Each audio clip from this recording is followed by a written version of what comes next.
Keep your views coming at Trevor Mbija at Citizen TV Kenya. Use the hashtag Daybreak. We're talking to the comrades, giving them a voice, especially on education matters, and also we're going to speak to them in terms of how they expect the jobs coming through to them. They're supposed to be the job creators. Are they expecting to be employed? Do they expect to have a job at the end of this? We're talking about all that in just a bit. And they're all here giving us their views. Cynthia Darao is here, President Egerton University Student Association. Ibrahim Ahmed is now joining us, President Mount Kenya University. Mushoki Kirera, President Technical University of Kenya. Monica Malit, President UNSA, that is University of Nairobi Students Association. And Geoffrey Toom, President Daystar. Ibrahim, before you came in, we were talking about the new funding model for students. Is it a good one or a bad one? Actually, I won't specify if it's good or bad. But before I actually give my view, Ahmed Ibrahim is my name, the serving president, Mount Kenya University. And my take is that, you see, I'll just use a simple problem. Just because the nose discharges mucus, or commonly known as kamasi, doesn't mean that we should do away with the nose. But we should address and rectify the challenges. All I'm saying is that the model is quite well, but the way it's being run, the way it's being actually articulated and implemented and executed, that's where the problem comes in. And as for me, I think that we're the students. And I believe that there's nothing for us students, not as students. So I suggest and I take as a stand that the system is quite well, but the process of executing it and commissioning it, that's where actually the hula balloons comes in. Were you involved in any way before this system was implemented? Did you give your views at any given point? Not really, not really. And so you just woke up like the rest of us and found out that this is the new funding model, it's being implemented? Yeah, exactly. And to the students that were actually called and assembled at Naivasha, the discussion was just because the discussion was actually all about help and not all the system. Not the scholarship. Only one item. Yeah. And as for me, I think I sent my finance minister to attend a particular meeting. But all I know, and as far as I'm concerned, is that the discussion was all about the health thing and not the whole process. Okay. Yeah, so, Mushoki, we seem to be agreeing here that there was no proper communication. But what does proper communication look like for the comrades? Because this information, they say, is on the website, you log in there. But even the other day, we saw lines at the anniversary towers, people trying to manually go and look for help there. And these are people who are supposed to be tech savvy. So how do you want this information broken down to you? Should they come to every university? What do you want? I think, in my opinion, going to each and every university is a good start. You know, you cannot assume that everybody would be able to access or know how to access these services. We, again, are a developing country, and we need to treat people as such. Not to mean that we are low level, but we need to treat everybody as if you do not know exactly where this is going or what you're doing. Get into universities, talk to them. Look for us student leaders. We're very much available to be able to share that information. In as much as some of us have our reservations personally, I can say that. But it's a good way to reach the students. We understand our students. We know their concerns, but the ministry may not be able to translate that. Campaigns, social media campaigns could also work. Using social and mainstream media is also a very, very good avenue. I think very many parents would appreciate that because they'd be able to access that information. Yeah, so those are some of the channels that could definitely be used towards dissemination of information. Yeah. And just backtracking to something, I wanted to mention something before we move forward. It's not that I do disagree with the model a bit because I have my reservations and questions. But Trevor, I can tell you that some students, including myself, presented something to the Presidential Working Party, something that actually works, not something that has so many variables that creates such a complex equation. But it was generally overlooked. So what did you propose? We proposed that each and every student should be catered for, or rather pay a nominal amount. So the amount we were suggesting was 24,000, literally everybody. So across platform? Across. It doesn't matter whether you are needy, less needy, or whatever. Doesn't that disadvantage other people though? No, now the thing is, it's that even if you look at the students who are paying the 7%, even for the vulnerable and the most vulnerable, it's around that range, 20,000 24,000, 30,000 Kenya shillings. This would level the ground for everybody.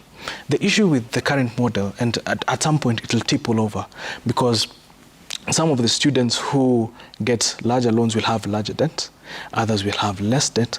There's an imbalance. Our model created a nominal level. Everybody was at the same level.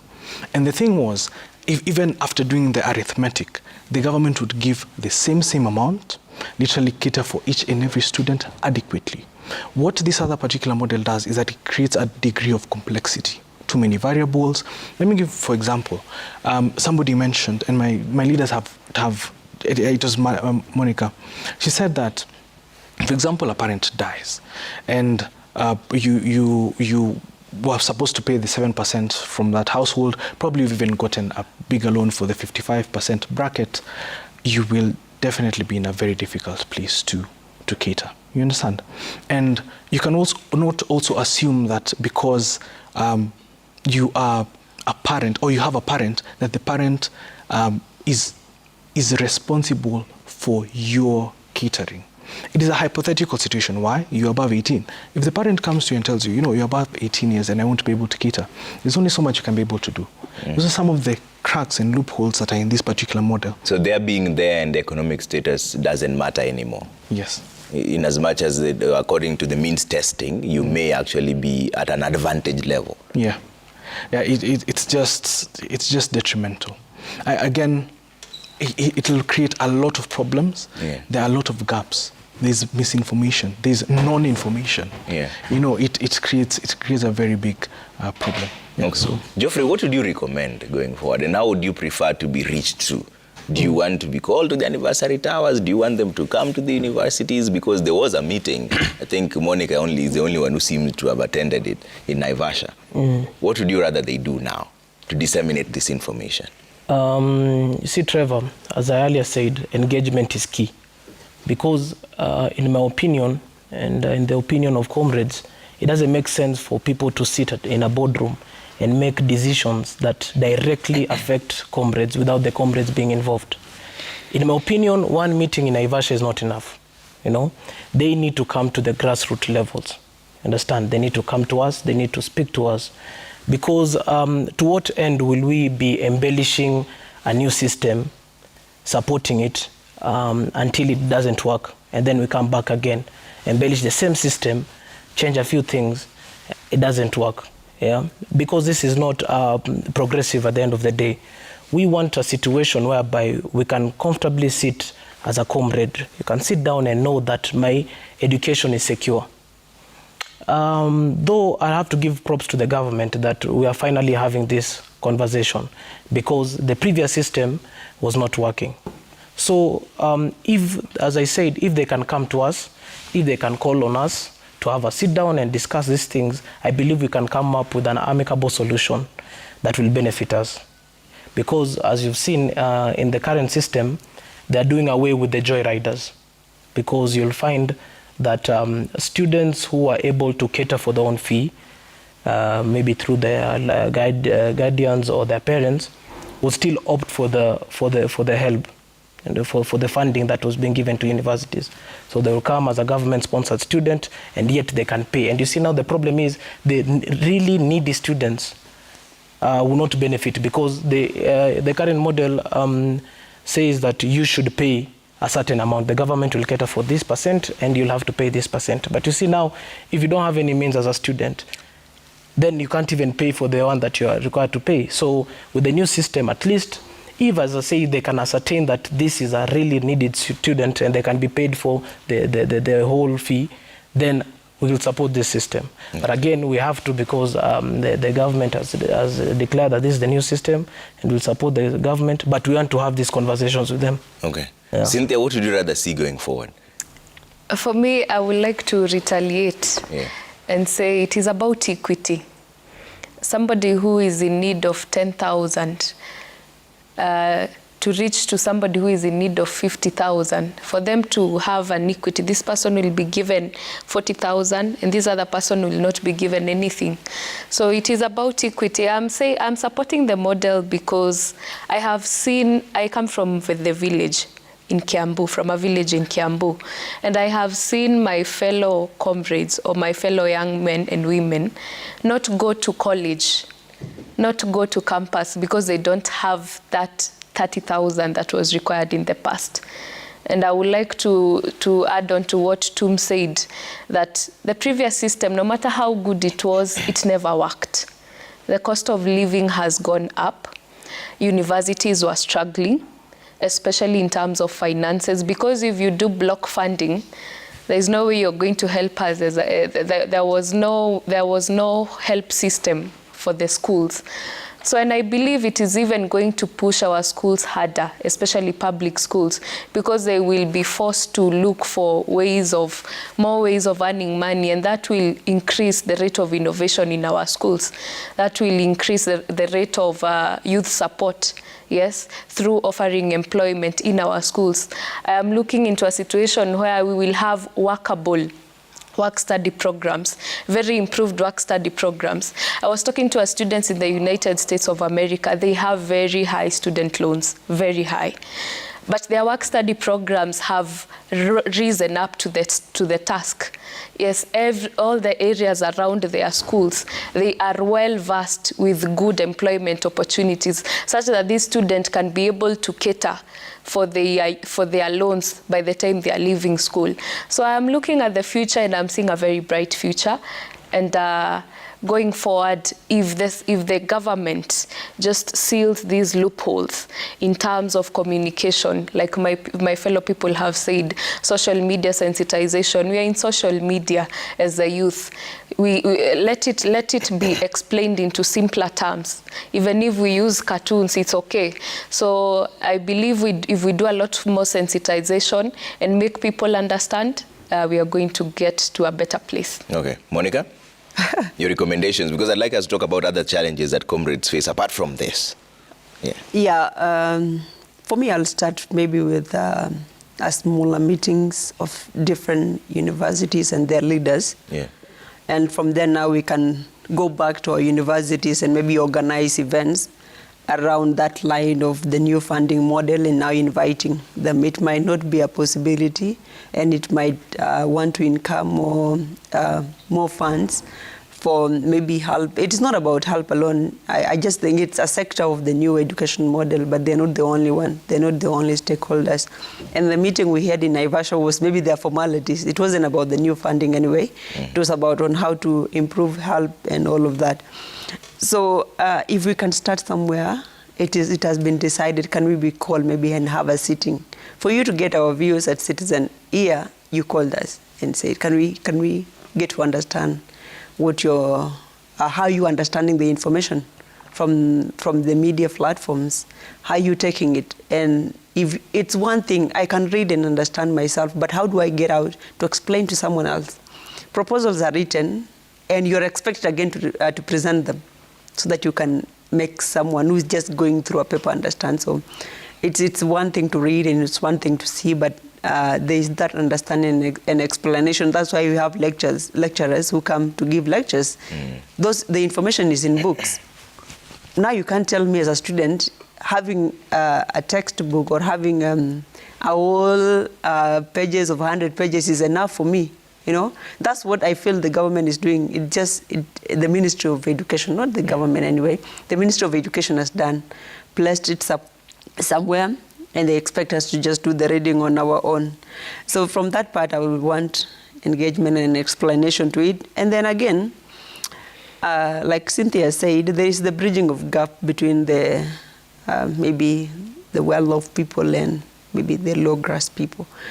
This, I think, it's a much positive way if it's elaborated more, because if you see every other time, whatever is brought up increases the gap. But now I feel this system on that aspect is bridging the gap. Yeah. And then loans and repayment, and it drips down to jobs creation and trust to funds. That I will come in and saying meaningful engagement and intentional, not just engaging me, you calling me here in the next few times. Maybe if I'm called by the government and maybe said, we heard your conversation from Citizen TV Daybreak and would like to engage you further. That I will say Citizen TV engaged me meaningfully and intentionally. Because again, it's just one thing to come and speak here and it's forgotten. That's one thing I also have to emphasize on. We have to be engaged meaningfully and intentionally, not as a way to tick off and say, we did this, you know. And then again, loan repayment is one of the biggest things we should focus on. If there was a proper system that no one defaults payment of these loans they took, which was a big challenge we faced with HELP, and I asked them, so what are you doing about it? Now that there are many of them default, and those who are defaulting is not their fault anyway. Then we are told to go out there and create jobs. I can have a very good idea, but reaching to the right office for my idea to be funded is another problem. We are told to create jobs, but we're not trusted with funds as the youth. It gets so hard around everything else, and there's a challenge everywhere. No one trusts me as a young person who is trying to, okay, there could be possibilities of maybe my business idea or whatever the company I'm coming up with might not work for the first time, but it should not be a situation whereby I have to go through a lot of processes to get funds to create jobs. You know, it gets back to now on how we come out of the universities. 10 years, I saw someone banning their certificates and all their degrees because they're not helping them. And that's one thing we should look into. Cynthia talked about work-study programs. You know, you go there to the West Bank Park and come back. When I was in high school, there is a time my principal will come and say, you know, Alliance are. And then again, can you even understand our relationship between the students and the just don't look at how students are running to go to class, how they're motivated. Ask what motivates them and what's the relationship. That's the same way I'll feel. Can these work-study programs be improved? I have a bit of it, and I don't think it's going to take us anywhere. So if you find other avenues of raising funds by these students, it will be better. Okay. No? Yeah. Ahmed, what do you recommend? Because I'd like to talk about this issue of unemployment and the way around it. And Monica has already started us off by saying that you're expected to create jobs, but nobody trusts you with funds. And that's an interesting view. But going forward, how would you want this conversation to be had, especially on the funding model, before we get into the issues of employment and unemployment? You see, the main issue we're having here as a problem is actually communication. Yeah. And as my fellow leaders have just stated, that challenge is just one, communication. I would like to take us a little bit back.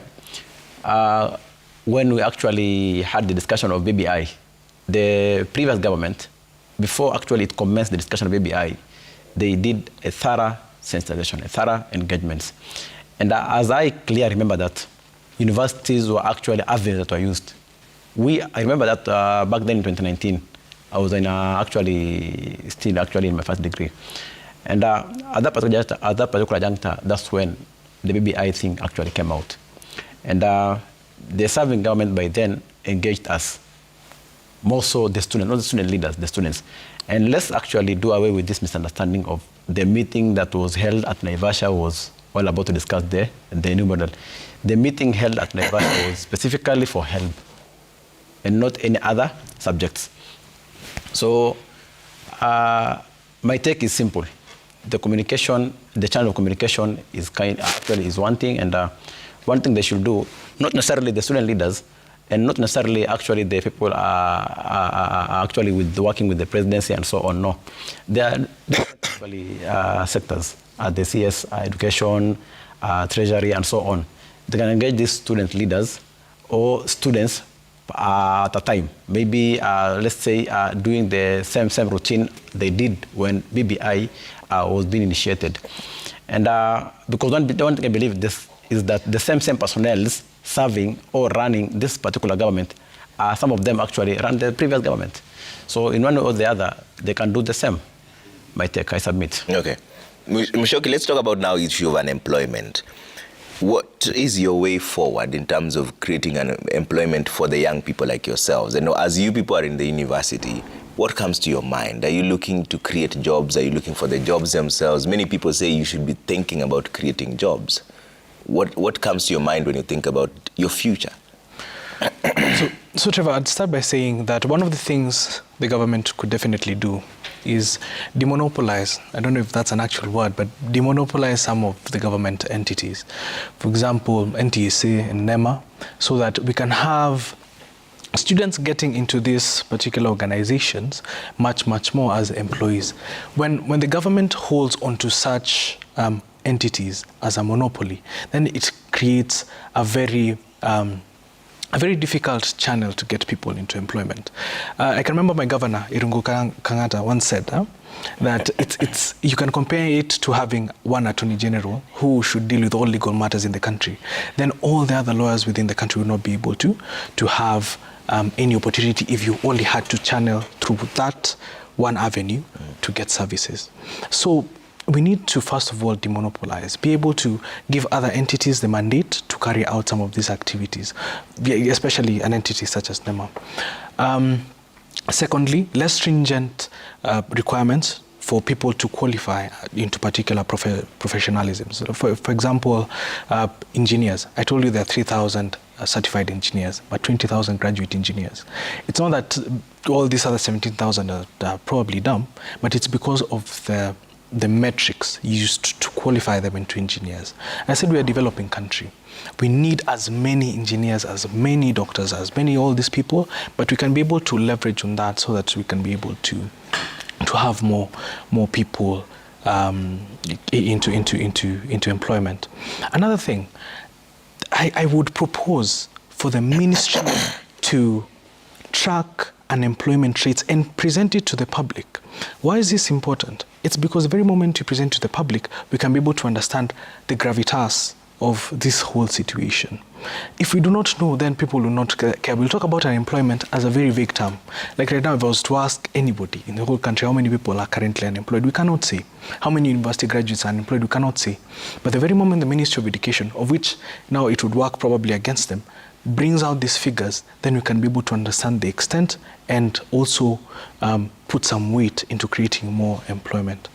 Another thing we could definitely do is increase funding towards student entrepreneurship and businesses. I'm really happy about my university. We are partnering with organizations to try and get grants for our students with businesses, with innovations, so that they can be able to develop this. Yeah. If we do it on a larger scale, you can imagine how many enterprises you can be able to build. We can be able to really build businesses that will employ hundreds of thousands of students.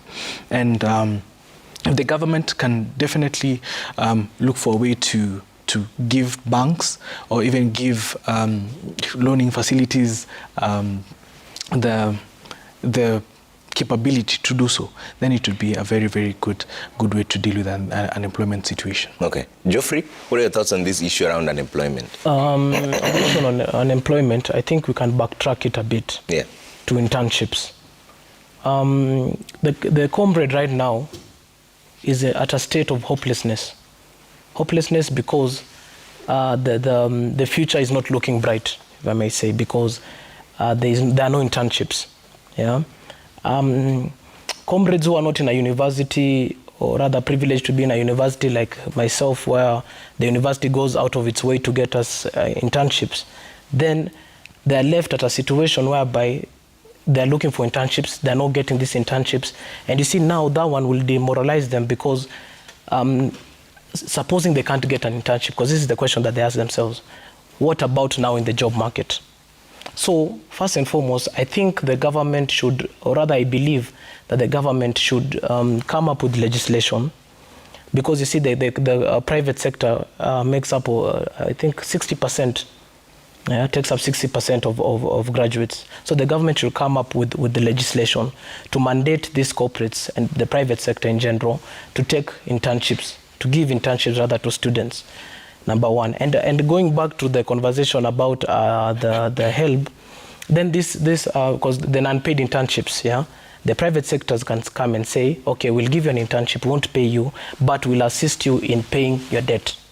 So this already will motivate the student, because it will be guaranteed that when I'm required to do internship, many corporates will come in and will be picked. So after my internship, I'll be motivated that I will get these jobs. And on now to go to the issue of employment. I think the government again should empower NITA enough, so that NITA can certify people, and this will ease the burden on white collar. Yeah, because I feel like nowadays everybody is running towards the white collar, and the white collar cannot take in everybody. So if the government and in collaboration with the universities, if we can work towards achieving this, then lack of jobs will be a thing in the past. The other thing, nowadays, you know, I always say that comrades have a spirit in them, that the current situation, or rather the things they go through, cannot kill that spirit in them. Comrades nowadays are taking up social media. The guys are profiting from TikTok, from Instagram, from YouTube. So this talk of taxing these content creators should not happen. If any taxing should be done to these people who are doing TikTok and social media spaces, then it should be aimed towards maybe creating a pension for them, maybe if so that when they get out of this content, they can have a backup plan. It's to maybe to organize events for them where they can network globally, so that we can take this group to the levels that the others in the developed countries are going, because it's a big business there. So again, this will work towards cushioning and rather easing the burden on the white collar. Then, as I said, the thing on unemployment will be a thing of the past. Okay. Ahmed, what are your thoughts on this issue? Because you, as the young people, are expected to be the job creators of this world. In fact, most of the time they say when you're at the university, you should be thinking of creating jobs, not being employed. I agree with you, Trevor, because many times you normally find that you acquire a particular degree, and when you go outside campus, outside the world, you find it many organizations, many corporates are asking for experience. Yeah. And one thing actually I maybe suggest to our serving government is that they should do away with the thing called experience. Because where do we acquire that experience? Because I believe once you acquire that particular degree, the internship or the attachment should serve as an experience. And that's why many corporates, many organizations find themselves a way that maybe they can source or retain the interns or attaches in a way. Yeah. That's number one. Number two, comrades. It's not all about that attending a university or visiting a university, or it's all about going to classes, coming back. No. Some of the universities have MOUs with certain corporates. Like MKU, Mount Kenya University, we normally have this MOU with UN. We normally have an MOU with the surrounding industries around the Thika industrial area, and so on. So I believe that also we students, we should stand up and do something about ourselves. Because at the end of the day, we are in a university maybe for a certain period of time, and we are not supposed to be actually sleeping or imagining that things will actually fall into our hands just easily. What is that something? Because I think it was in your university actually that the deputy president told you straight up that they don't have jobs for you, right? I don't think so. Really? I don't think so. I think it was Mount Kenya University where he said that we don't have jobs for you. All the graduates. People are graduating, but you need to create jobs. So when you say you need to do something, it was actually it was, I think you're confusing. It was the Speaker of the National Assembly. Yeah. With Angola, by that time. So, and whatever they're trying to do actually is, as much as we are going to university, let's not aim to be employed. Because at the end of the day, getting employed, you should be actually making someone more richer and using your own skills to improve or uplift someone's life or someone's business. But rather, you should employ yourselves and actually be a job creators, because by being job creators, we'll open more doors for our fellow graduates and so on. Yeah. And another concern that I wanted to actually air out was the point that my fellow leader here, Cynthia, stated, whereby in regard to the previous topic that we were discussing about the new model. You see, sensitization that is supposed to be carried on, the government should not use, she said something about cartoons and so on, the videos and here and there. You see, we are not just kids, or we're not primary kids, whereby we should be actually swayed on by TikToks or swayed on by some small videos of cartoons here and there. No. We should not be treated like commodities. We're not bags of maize or sugars or so on. We are human beings. And by the fact that the number has decreased, that means a lot. Any change that's supposed to be brought on board should actually magnify the number rather than minimizing the number. And we can see clearly that job employment, opportunities, new model of fundings, and so many agendas actually to be discussed are minimizing the number, not actually maximizing the number. So there is something that must be done, because the way we are going is not actually healthy and appealing to us. All right. Yeah. Cynthia, what do you recommend going forward? It was actually in the Jomo Kenyatta University of Agriculture and Technology, the 40th graduation, where the deputy president told the students, they are straight up, that we don't have jobs for you. Simple. So what is the way forward then? What do you recommend? Okay, before I answer, I think my name has been mentioned. You have the right of reply. Okay, go ahead. Yes, Ahmed, when we are talking of cartoons, that is basically animation. And we have students amongst us who are in the animation industry. And I have talked specifically about animation because we will be providing jobs for these people. Because people from Higher Education Fund, they do not have people who are ready to do animations. So they will come back to us and we will give them those people. So that is a form of employment to our youth. So going back to your question, when I was doing my campaigns, there was this, I received a letter that required a mathematics and biology teacher to teach in one school. And I posted it only on one group in my WhatsApp. And I received more than 10 responses of people who had the same qualification, but they were at home praying and hoping and wishing for one chance to get that one golden opportunity to be able to teach mathematics and biology. It really opened my eyes on a whole new level. I was very concerned, it even made me doubt the whole university system. Yes, I think we should look more into a lot of capacity building while people are still in university.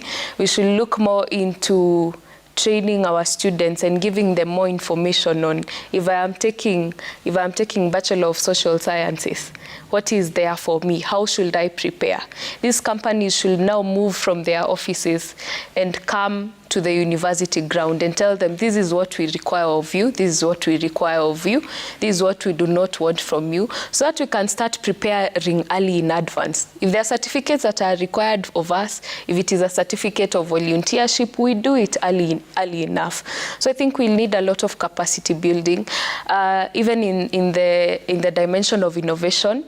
Like the Kenya National Innovation Agency, they have been doing a good job, but I think the government should be able to boost such agencies so that they can have more funds to help us as university students, and also to support, not only to support financially, but to help us even develop these ideas, yes, in innovation.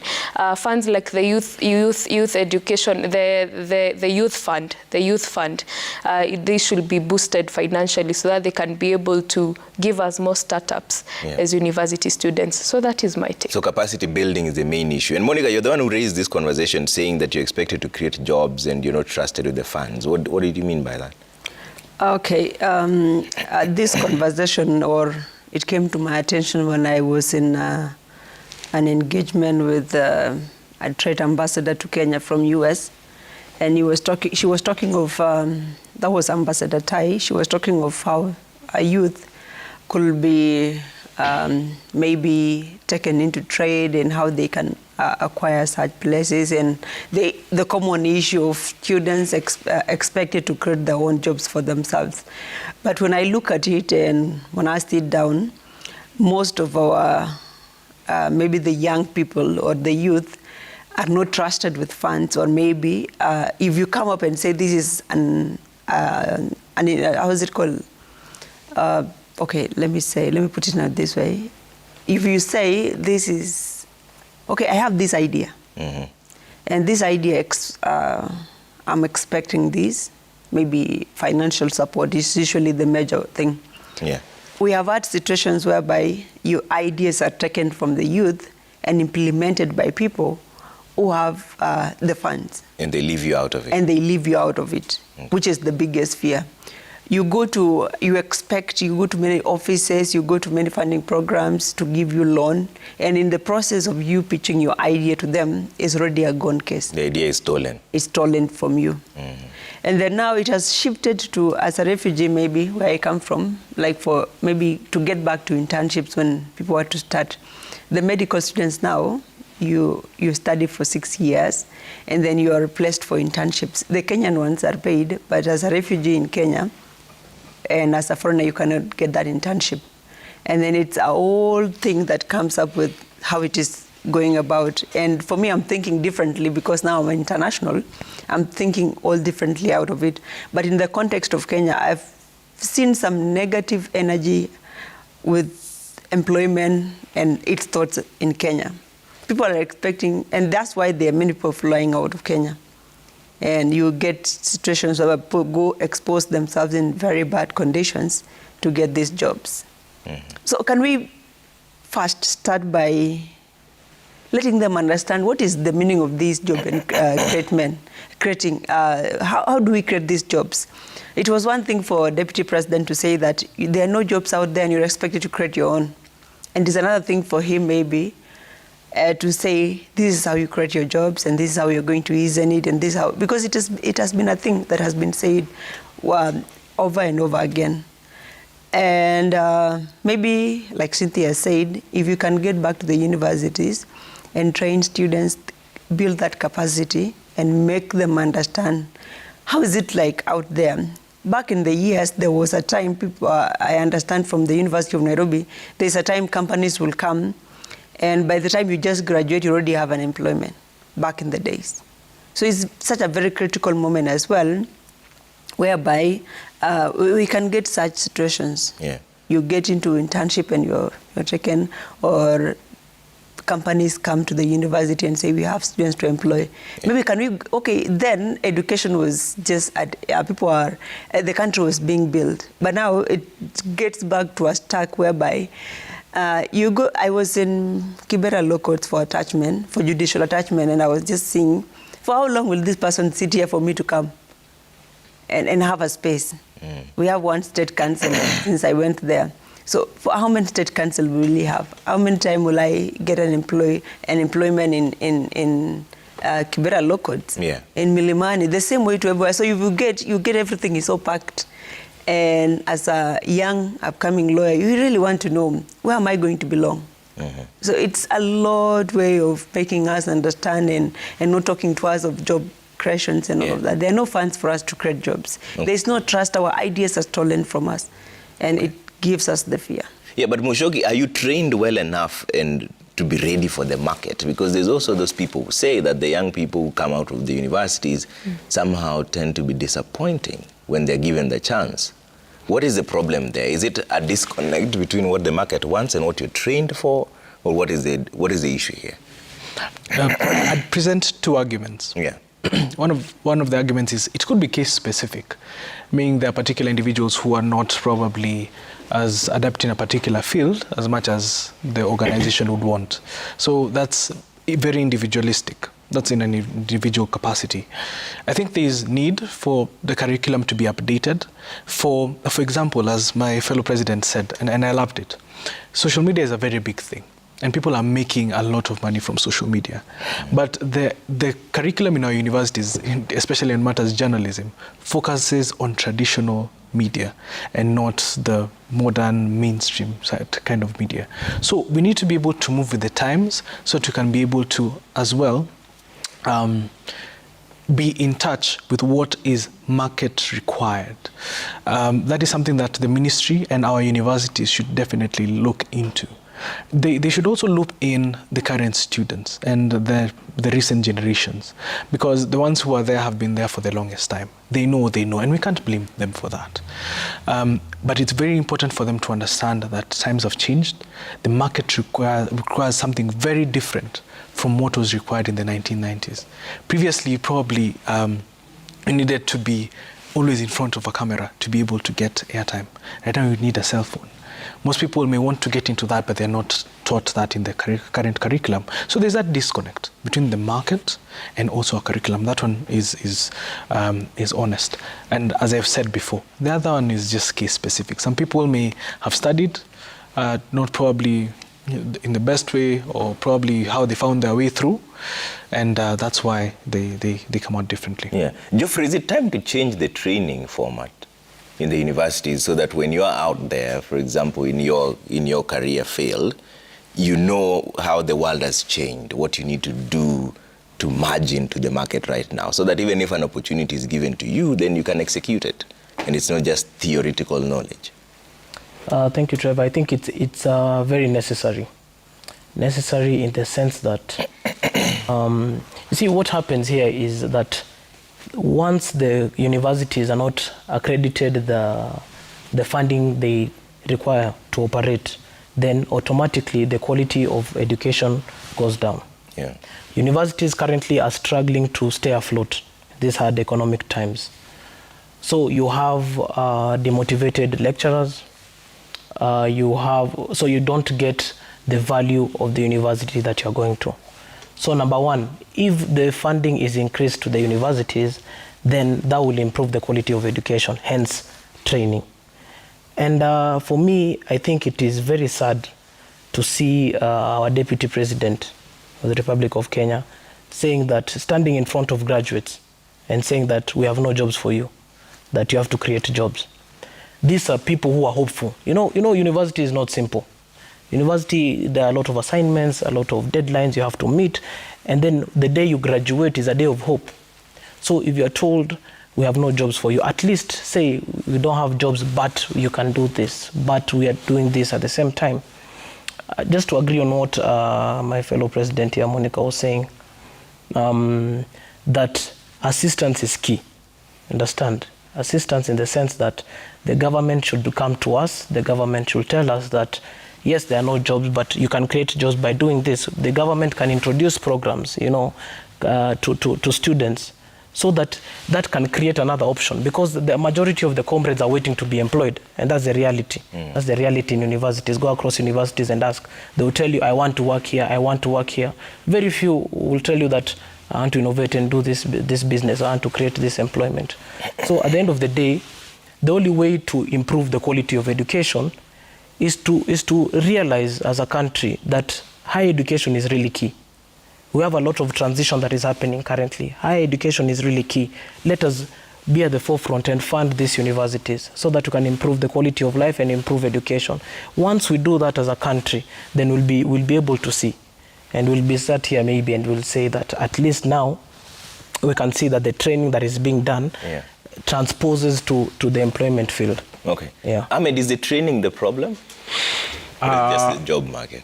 I think, personally, I may say the training might be the problem yet, and also the mentorship program of it. Because in one or the other, I also suggest that the university managements should actually embrace also the mentorship thing. Because as much as, and this is to agree with my brother Muchoki, whatever he has stated, that let them actually do away with the traditional things.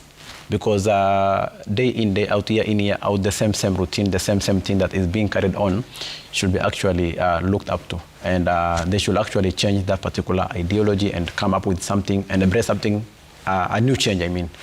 And all in all, as much as many fields, many faculties are maybe conducting their trainings and maybe sending their graduates or maybe sending their students outside corporates and maybe to do some 2-3 duties, paid duties, at least also they should mentor them, because they are the same point you said, that some of the students actually outside there are half-baked. And it's true that, because you find it's a two-way traffic. The corporates need us and we need it.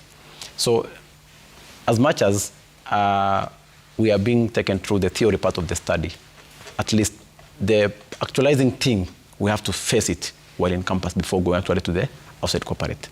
So for me, I suggest that number one, from the school side, from the university side, they should actually also embrace a training by their own, a training from their side, that is mentorship, and maybe actualizing the theory thing of the study. That's number one. Number two, maybe also to add is, the government also should do away, or rather, come up with a mechanism whereby they can actually scrutinize or eliminate the item of experience thing, because experience is actually killing the graduates. Anywhere you go, as Marit has said, because you can go to a Milimani court or you can go to somewhere there and maybe submit your documents. You're a fresh graduate, you've gone through the process that is required by the system, but still they're asking for experience. Where should you get the experience yet you are yet to be employed? That's my question, yeah. Okay. Cynthia? Okay, so for me, this is my view on the level of education we have compared to the skills that are required out there. I believe if we introduce internships early in the university life, it is going to make it easier. It is going to remove this issue of, like my fellow president said, the issue of experience. Because if a certain company starts with you from first year, they know that you know what is expected of you in that company. And I believe it has happened in some countries. We should bring on board as many companies as possible, sign MOUs, because if we talk about changing the system, yes, we will change the education system, and I believe by the time the CBC people are getting to campus, their system will have changed. But as of now, we should think of a way as universities of bringing in companies on board so that we can have these early internships to show us what is in the marketplace, yes, so that we can get out of university with a degree and 4 years experience. I think that will be an amazing opportunity. Okay. Yes. Monica? It should be 4 years experiences. Those should be taken as experiences, actually. Yeah. Because you can't just be, I have never worked. I know what I've been doing. I cannot present it as an experience of job experience and anything like that. So, like Cynthia said, I would want the government or the companies or whoever is giving the employment to take our 4 years to be work experience. Because there was a time a very funny student of mine from University of Nairobi, there was that vacant of being the vice chancellor. And then he applied and he said, for the 4 years I've been in the university, I'm experienced enough.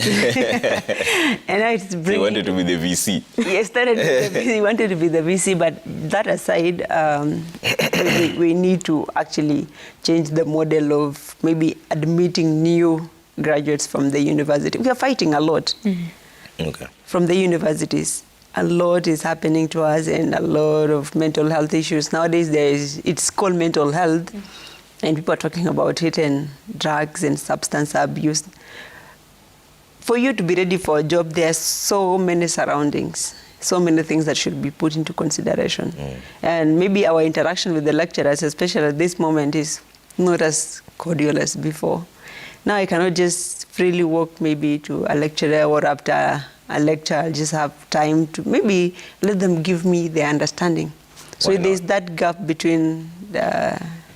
Why not? Okay. Why not? I feel I have not seen. Why not? I don't know yet. But so it's the students who don't want to do it then? It might be or other way Something around. you don't want Yes. to say, Monica. So because back in my experiences in primary school prepared me for my university, for my high school, and the interaction I had with the teachers then in high school prepared me for the university, but I don't feel, I have not had that so much, and I'm very proactive. I ask, I talk. But there are students, even getting a recommendation from the lecturers will be hard. Okay. All right, let's bring up some of the feedback here, and there's a lot coming through. Then I'll give you each a chance for closing remarks. If there's one thing you want the government to hear from you this morning, what would it be? That will be in your closing remarks. Let's bring up the feedback and see what you're saying here. Sir Nixon says the government should put more emphasis in creating employment to build the strength of the shilling, as well as relaxing whatever is draining parents' pockets much more than what they are receiving to ease the need for education loans, okay? Lilian Sioi says inclusivity, which is a core aspect in the Kenya Kwanza administration, shows we are heading in the right direction. A united country will help spur growth economically and promote peaceful coexistence, okay? Bob Otieno Wino says the directive by government to universities to be self-reliant is a good move. They should start income money generating activities to help them stand on their own. Ngige says, great conversation from our student leaders. We appreciate Geoffrey Toom for his exemplary leadership and commitment in serving us, the students at Daystar University. That's one of your fans, Geoffrey. Injili Lazaro says, my changes in higher education funding should be done after proper consultations with those affected parties. Problems comes when few people sit in the boardroom and make changes without public participation or consultations. Brian Chemwa says, student leaders' involvement in decision-making processes can contribute to development of a well-rounded and sustainable funding model. We can shape university funding model through advocacy and collaboration. Kelo Mwalimu says, even as I encourage government to increase HELB funding, ensure timely disbursement, write-off debts for universities, and replace HELB with grants for students from poor families, we must urge students to stop viewing HELB as free money meant for alcohol and unnecessary spending. Okay. Remy Butia says the student leaders are not mentioning matters mental health and well-being support. In Kenya, there are high levels of depression and anxiety among students, and there's little provision to support students experiencing mental health problems. Okay, closing remarks. I'll start with you, Mushoki. If there's one thing you want the government to hear from you this morning, what would it be? So should I face the... Yeah, you can look at me. Look at you. Yeah? So first of all, I would like to applaud the president. He's a man I adore, and his government is doing something. You know, it's better than nothing. The direction they're moving is good. They can steer off a bit here, there, but at least they're moving in a particular direction. I think to my fellow comrades, to parents, to my students, I would really like to say that if you're waiting for Superman or Superwoman, there really is none. We are the ones to do it. It's up to us. If you think about the students who are going to be affected, because again, I feel and I'm of the opinion that this model is not at its best. There's a young man who will be disadvantaged from Karachuonyo or from Lamu. There's a young lady who wants to become a nurse in Kakamega. Some of these people will be affected by this current situation. But we have to take up the onus to be able to speak about it. I would like to say boldly that their boots should be ready. My students and parents, let us speak up. Let us be ready to stand up for what we really believe in. Recently, a parent called me. She has 3 children, one in forensic science, another one doing another course, and another one coming to aerospace in my university. The cost for this parent is extensive. We need to speak on behalf of our parents and of our students. The loans will definitely come to bite us. The government is doing well, but we also have to take it up. We need to speak up. Okay. So to the students, we need to speak up more. All right, Geoffrey? Maybe my closing remarks. The government should involve us more, as I said earlier. Kenya is bigger than all of us. And in order to take the country forward to the next step, as the President, His Excellency Dr. William Ruto says, we need to plug in and work together. So let us listen to what the comrades are saying, and also to the employers. The comrade is always right. So if the comrade tells you that they have experience, he or she is right, they have experience. And if they don't perform as expected, then probably the job environment is not as conducive as it's supposed to be. So everyone else is to blame except the comrade. The comrade is always right. Yeah, let's listen to the comrade. And I think if by so doing, we'll be able to take, as I say, to take Kenya where it's supposed to be. The university education is really important, and let's accredit it the importance that it deserves. Okay. And the seriousness. Thank you. All right, Ahmed? To the comrades, we understand that the spirit of comradeship is kind of actually struggling to survive at the moment compared to the previous years, the gone leaders, the time of Kinabobo Wino, and so on. But one thing I can tell our comrades is that this particular year, the presidency from various universities that we've been having this particular year have tried our best. We can call ourselves that we are at the top notch. And we are trying to revive that lost comradeship in one way or the other. That's number one. Number two, to our government, our communication is key, it's virtual, and in one way or the other, involvement, engagement is needed. The serving presidents from various universities, we actually love diplomacy. negotiations, agreements. And the government or the stakeholders should not actually be afraid or actually be discouraged to approach us or engage us in any particular matter pertaining our students. That's number one. And maybe to our parents, we understand that maybe they are struggling to cater for our needs at university levels and so on. But the ball is actually at our court as students. We should play our game well. We should actually uplift our game. And we can see that the environment and the world is not actually appealing to the soft-hearted ones. So going to university is not enough. But let us actually embrace the worthy going to university. Okay.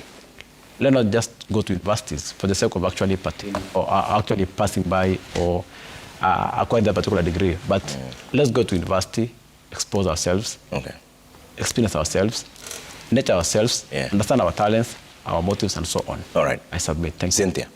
Yes, my message goes out to the companies in Kenya and the government at large. I would like to tell you that we have very brilliant comrades. We have very hardworking comrades. And if we only removed that perception of we are not competent enough, we are not yet there, I think we can move a step further. We would like a lot more support from companies all over Kenya. We would like a lot more support from the government in helping us develop our ideas, in helping us whenever we bring an idea on the table, in helping us boost that idea and make money out of it. All I ask for is a lot of support from the various stakeholders, and I know Kenya will be a better country going forward. Thank you. Monica?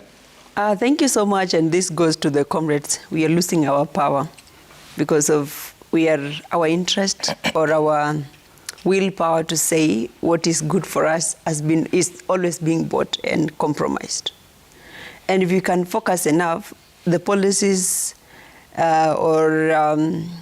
like any model or anything, any law, any new program or anything being adopted by Kenya could be influenced by students. But we're not the students we should be. Can we think of ourselves? Because at times we go to offices and whatever the students present, they want to get something out of it, and that something is not worth what they should say.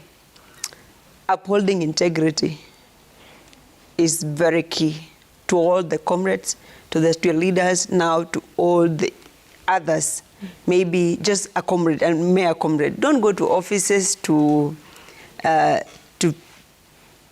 address an issue, and if you're given stipends, you forget everything else, and that's the biggest challenge we have. I have seen that for the time I have served.